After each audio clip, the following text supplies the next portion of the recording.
Bonjour à tous, j'espère que vous allez bien. Je suis vraiment ravie de vous retrouver aujourd'hui pour une nouvelle vidéo sur la chaîne qui va être une pile à lire. J'attendais avec une immense impatience l'annonce du Tarot Books Challenge de Livromancienne qui n'est pas apparue puisqu'elle a renouvelé son challenge.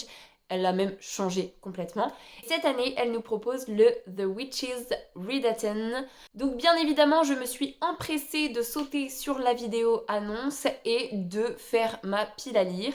Je vous cache pas que ça a été assez compliqué parce que une fois que j'avais rempli toutes les catégories faciles, on va dire, il m'en restait deux, et ben j'ai galéré et j'ai même un petit peu bidouillé.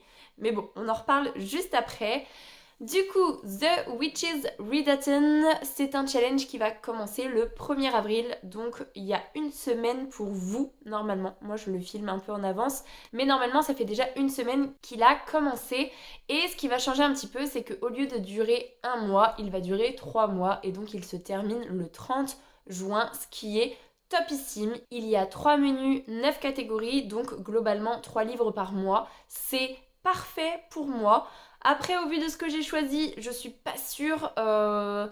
J'ai vraiment essayé de coller aux catégories. Il y a certains livres que je suis sûre de lire sur ces 3 mois qui ne font pas partie de ma pile à lire. J'espère juste que je vais pouvoir les coupler et ne pas les remplacer. On verra bien. En tout cas, j'avais trop envie de vous présenter ma pile à lire. Et donc, on commence tout de suite. Je me suis munie de mon petit carnet où j'ai inscrit où j'ai repris clairement les catégories. J'ai imprimé, mon imprimante fait des lignes, je l'ai nettoyée dans tous les sens et elle me fait quand même des lignes vraiment moches, mais bon, c'est tout. Donc j'ai mon petit carnet pour justement suivre un petit peu ce que j'ai choisi. Et on commence avec le premier menu qui est l'antre de la sorcière. La première consigne, c'est la chaumière au fond des bois. Et là, les mots-clés sont cottage, forêt, cosy, refuge, solitude, huis clos, small town. Là, je vérifie, mais oui, évidemment que c'est celui-là. J'ai décidé de mettre, et je croise les doigts pour le lire, La petite boutique de sortilèges de Sarah Beth Durst, que je mets dans toutes mes piles à lire. Mais comme je vous disais dans la vidéo que j'ai tournée ce matin pour moi, qui était la vidéo sur les sorties d'avril, donc que vous avez eu la semaine dernière, la Cozy Fantasy, ça me fait vraiment flipper parce que j'ai trop peur d'être déçue, j'ai trop peur d'être la seule meuf sur la planète Terre qui n'aime pas la Cozy Fantasy. Et donc voilà, je repousse le moment où je vais me lancer dedans parce que si ça se trouve, je vais surkiffer, vraiment. Ou peut-être pas. Et ça me fait tellement peur le ou peut-être pas que du coup je lis pas. Comme ça je suis pas déçue, je ne sais pas ce qu'il en est. Mais bon, bref. Du coup ici en mots-clés j'ai choisi cosy. Ouais voilà, cosy, small town je pense aussi. Voilà, globalement je pense que ça rentre parfaitement dans cette catégorie. Et donc on passe à la suivante qui est Grignoton qui grignote ma maison. Et c'est gourmandise, recette, cuisine, tentation, piège, plaisir coupable. Là, c'est une des deux catégories que j'ai galéré à remplir. Mais vraiment, je ne sais même plus ce que je mets. Donc je mets Le cri des profondeurs de Kali Cassidy que j'ai dans ma pile à lire depuis quelques mois maintenant, si ce n'est peut-être une petite année.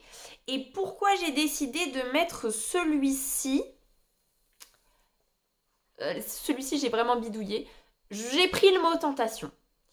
Et donc on est sur une histoire de sirène qui vit dans les terres, qui se voit mariée avec un commandant ou je sais pas trop quoi, ou un roi, ou bref. Le soir de ses noces, elle va avoir ses ailes de sirène qui vont... D'ailleurs, pourquoi des ailes? Mais bon, bref. Qui vont sortir et du coup il va falloir qu'elle s'enfuit. Et elle va s'enfuir aux côtés d'un roi, d'un royaume voisin. Et il va y avoir un lien qui va se tisser entre les deux, le lien des sirènes, qui fait qu'ils ne peuvent pas être séparés trop longtemps, sinon ils peuvent mourir, j'imagine. Bref, je vous présente un résumé que... Bref. Et donc, j'imagine qu'il y a une romance entre les deux, soit à cause du lien, soit pas du tout à cause du lien, j'en sais rien. Mais en tout cas, je me suis dit que le mot tentation, au terme de on voyage ensemble, on est un peu contraint de voyager ensemble et il y a un truc qui se crée et on est un peu tenté. Vous voyez le petit fil que j'ai pris et que j'ai tiré au plus que je pouvais. Voilà, je sais pas si c'est très bien choisi, mais franchement j'avais envie de caler un roman de sirène. Celui-ci j'avais quand même très envie de le découvrir. Et voilà, je me suis dit, sur un malentendu, ça peut passer. Donc est-ce que ça passe? Je ne sais pas, mais en tout cas, je le mets dedans. Dernière consigne pour ce menu, c'est prends garde au chat noir. Et là, les mots-clés sont animaux, créatures magiques, superstition, peur, préjugés, malédiction. J'ai mis J'ai mis Shadows of Tenebris, le tome 2, A Touch of Poison de Clare Sager. J'ai lu le tome 1 au mois de mars, début mars du coup. Je vous ai fait une vidéo spoiler qui est sortie sur la chaîne il y a quelques semaines. Oui, il y a peut-être 2 semaines, un truc dans le genre. Et j'ai prévu de lire le tome 2 là, du coup, dans les prochaines semaines. On va essayer de se le caler dans les prochaines semaines. Et de lire le tome 3 dans les prochains mois pour essayer de faire cette trilogie coup sur coup en fait. Et là, ça va bien dedans parce que j'ai regardé les mots-clés du tome 2. Il y avait loup-garou. Donc voilà. Créatures fantastiques. Non, créatures magiques. Animaux. Peur, j'imagine. Parce qu'en plus, Catherine, elle se retrouve dans un endroit qui peut lui faire peur quand elle prendra conscience de où elle se trouve. Je ne vous en dis pas plus. Je pense que ça va dedans. Et de toute façon, j'ai trop envie de lire le tome 2 de Shadows of Tenebris, même si ça n'a pas été un coup de cœur, le tome 1. Mais il y a un petit truc. Il y a un petit truc qui fait que j'ai très très envie de découvrir la suite. Donc voilà pour le premier menu. On passe au deuxième menu avec les pratiques magiques. Et la première consigne, c'est un grimoire ancien et oublié. Les mots-clés sont livre magique, mémoire, lettres, héritage, secret de famille, relique de la pile à lire. J'ai décidé de choisir la relique de ma pile à lire, de prendre un des livres qui est là depuis le plus longtemps possible. Et en plus, je crois qu'il fait partie de ma pile à lire, enfin des 10 livres que je veux absolument lire en 2026. Donc comme ça fait d'une pierre deux coups. C'est Elantris de Brandon Sanderson. Je vous avais dit que j'avais trop envie de relire du Brandon Sanderson, que ça commence à faire un petit peu trop longtemps. Non, c'est faux, ça fait pas si longtemps parce que j'ai lu le dernier tome de Skyward l'année dernière. Mais j'ai envie de le retrouver dans autre chose que dans de la science-fiction. Et ça fait pour le coup beaucoup trop longtemps que je ne l'ai pas lu en fantasy. Donc voilà, c'est une relique de ma pile à lire. J'avais lu le résumé quand je vous avais fait les 10 livres que je voulais absolument lire en 2026.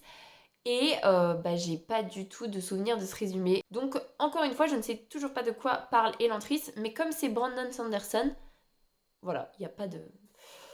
Il n'y a pas de souci, ce sera lu. J'espère juste que j'aurai le temps parce que souvent c'est des grosses pavasses et c'est quand même un style qui est pas lourd mais qui est beaucoup plus dense qu'un Shadows of Tenebris par exemple. Donc potentiellement ça peut être un peu plus long à lire. On verra bien. On verra bien. Voilà pour cette première consigne. Deuxième consigne, c'est une potion pour réparer les cœurs brisés. Et là, on est sur trahison, rupture, deuil, transformation, seconde chance, romance. Et donc là, j'ai décidé, et j'aurais pu vous le sortir en avance, mais c'est pas grave, je vais aller le chercher. Voilà, je l'ai récupéré. Et c'est le livre que ma sœur m'a choisi, donc ma lecture à l'aveugle numéro 2, même si là elle est étiquetée numéro 1, j'ai commencé par celui de mon chéri qu'on avait étiqueté 2, mais bon bref, peu importe. Donc celui-ci, je ne sais pas du tout ce que c'est, je ne sais pas du tout de qui c'est, je ne sais pas du tout ce qu'il va se passer, mais il y avait un mot-clé romance, et si je ne dis pas de bêtises, dans les mots-clés de cette consigne, il y avait romance. Voilà, il y avait romance, donc voilà. J'ai très très hâte de le découvrir, c'est une énorme... Non, c'est pas une énorme bricasse, mais c'est une grosse bricasse. D'ailleurs, il faut que je demande à mon chéri de me flouter le nom de l'auteur et du titre en haut des pages. Il faut qu'il s'occupe de ça, et comme ma soeur arrive... Alors moi, elle est... Quand vous verrez cette vidéo, elle est déjà repartie, mais moi, elle arrive dans une semaine. J'aimerais bien peut-être le commencer quand elle sera là, pour qu'elle ait un petit peu son... Mais en même temps, je lis pas beaucoup quand ma sœur est là. Bref. En tout cas, voilà. Et celui-ci, c'est une lecture obligatoire pour 2026. Donc, bien évidemment qu'il sera lu sans souci. Troisième consigne, ce sont les arcanes de ton destin. Et là, les mots-clés sont divination, carte magique, tarot, rune, destin, prophétie. Et j'ai décidé de mettre le tome 3 des couronnes de Nyaxia, donc l'oiseau chanteur, et le cœur de pierre de Carissa Broadbent. Et pourquoi est-ce que j'ai mis celui-ci ici? Destin, parce que j'ai relu le résumé vite fait en diagonale, il y avait le mot destin.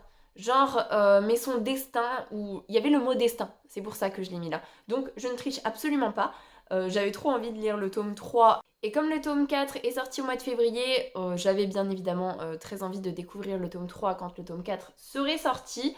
Donc, comme normalement c'est chose faite, voilà, globalement il sera lu. C'est pareil, c'est une grosse bricasse. Je sais pas trop comment je vais m'en sortir, mais j'ai très envie de le lire. Donc voilà pour ce deuxième menu. Enfin, troisième menu et dernier menu, c'est au-delà des mémoires. La première consigne, c'est le pouvoir du Coven. Et les mots-clés sont magie, sororité, tradition, apprentissage, académie, found family. Et j'ai décidé de mettre le tome 2 des cendres divines de Demi Winters, et c'est un royaume de griffes. J'ai décidé de le mettre parce que le Found Family me paraissait totalement correct, puisque Scylla, elle est en recherche de sa sœur, déjà. Apprentissage, elle a des super capacités qui se développent, il faut qu'elle les apprenne parce qu'elle n'a jamais découvert ses capacités. Donc apprentissage, ça y va. Magie, c'est un univers où il y a de la magie. Et sororité, elle cherche sa sœur, donc il y a un côté très sororité. Le tome 1 des cendres divines, si vous avez suivi, je vous en ai parlé en long, en large et en travers. C'est le livre que mon chéri m'avait choisi en lecture à l'aveugle et qui a été mon premier coup de cœur de l'année 2026. J'en ai des frissons tellement c'était bien et j'ai trop hâte de m'acheter déjà le tome 2 en hardback aussi pour que ça aille. Oh, comment est... Je suis pas archi fan des couvertures, enfin elles sont belles mais sans plus, mais je me demande vraiment comment est le jaspage du deuxième tome au vu du jaspage du premier tome. Vraiment, bref, ça n'a rien à faire ici, mais voilà, les cendres divines, est-ce que c'est sûr qu'il sera lu? Oui, je le dis, je l'affirme, il sera lu sur ce The Witches Rewritten, c'est sûr à 4000%, au moins. Je croise les doigts quand même, parce que 4000% c'est quand même beaucoup de pourcents, donc il faut pas que je me foire là-dessus, mais voilà, en tout cas, l'envie est présente. Deuxième consigne, c'est rien n'est gratuit, surtout pas la magie. Et là, les mots-clés sont contrepartie, pacte, contrat, ambition, jeu, épreuve. Et là, j'ai mis... Qu'est-ce que j'ai mis? Je me souviens pas parce que j'ai galéré. J'ai mis le tome 1 de Braided Fate, donc Warrior, Princess and Assassin. Je ne sais toujours pas prononcer le mot assassin en anglais, de Brigitte Kemmerer parce que il est sorti au mois de mars normalement, si tout va bien. Et j'ai très envie de découvrir une nouvelle saga de l'auteur. Et là, c'est le côté contrat, puisque l'assassin se voit attribuer une mission qui est de tuer du coup le guerrier. Le guerrier ou le roi? Le guerrier. Warrior, plutôt le guerrier et la princesse. Et on peut dire que cette mission, c'est un contrat. C'est même un double contrat. Voilà, je balance ça comme ça. J'ai tiré un peu sur le fil, mais pas tant, donc ça passe. Dernière consigne, c'est le feu éternel qui brûle dans leurs veines. Et là, les mots-clés sont sorcière, chasse, persécution, résistance, survie, female rage et vengeance. J'ai mis... Vraiment, la meuf, elle a mis des trucs qu'elle a trop envie de lire et entre-temps, elle les a oubliés. Bref, j'ai mis, évidemment, j'aurais pu le mettre dans Divination d'ailleurs. J'ai mis L'essor de la vie et de la mort. Il allait vachement mieux ici, en fait. D'Isabelle Agajanian. Donc le tome 1, moderne Divination. Et là, comme on est sur une histoire de sorcière avec un chasseur de sorcières qui va les traquer, bah voilà, il allait parfaitement ici. Même si, au vu du titre, on aurait pu le mettre dans Divination, mais là, il va trop bien. Et je vous ai parlé de la sortie du tome 2 du coup au mois d'avril. Est-ce qu'il est déjà sorti actuellement ou pas encore? Je ne sais plus, mais en tout cas j'ai très envie de découvrir cette histoire. Et voilà, Globalement, j'ai fait le tour. Je suis trop hypée de fou par ce challenge. Et en plus, le fait qu'il se déroule sur 3 mois, c'est quand même beaucoup plus confortable pour moi. Donc, je remercie encore une fois Livromancienne d'avoir créé ce challenge avec des visuels aussi magnifiques, même si moi, mon imprimante a décidé que ce serait pas joli, mais bon. Bref, je vais vous laisser là-dessus. Si cette vidéo vous a plu, n'hésitez pas à mettre un petit pouce dans les airs, à vous abonner à la chaîne et à venir discuter avec moi en commentaire. N'hésitez pas à me dire si vous aussi vous participez à ce challenge ou à un autre challenge d'ailleurs, parce qu'il n'y a pas que celui-ci. Mais moi, celui-ci me tenait quand même particulièrement à cœur. Pour les plus timides, un petit emoji tigre, ce sera très apprécié. En attendant, je vous souhaite une très belle semaine, de très belles lectures et je vous dis à la semaine prochaine. Salut!